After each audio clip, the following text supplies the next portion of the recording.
How do you know if a company is ready for partnerships? Yeah, it's a good question, and I think one I've had to answer quite a bit since starting this company is I have this theory that we're either building, scaling, and operationalizing. And as a consultant, I find myself like talking to a lot of companies who are trying to build, and I've kind of come up with this. It's a very scientific answer, right? And my answer is to read the room, right? My wife and I say that a lot around here. It's a lot of common sense thing, right? Like read the room, right? To know what's going on and to figure out like what the conversation at large should be. But in this regard, like to know if your company is ready for partnerships, I say like read the room, right? What are the because the answers are there.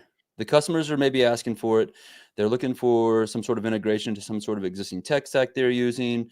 There's probably some sort of established product market fit with some of these other companies, and you're starting to identify some gaps in your solution or in your product, I should say, that partners can really solve, and help your customers get to value first.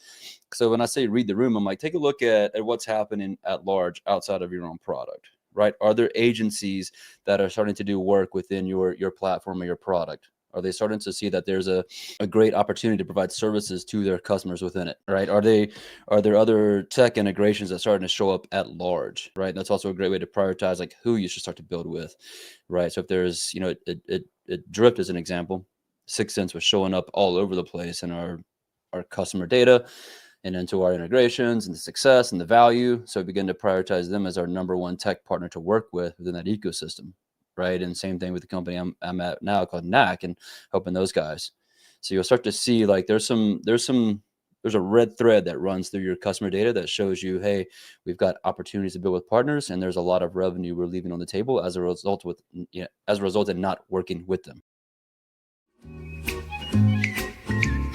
Hark now, mates, lend an ear.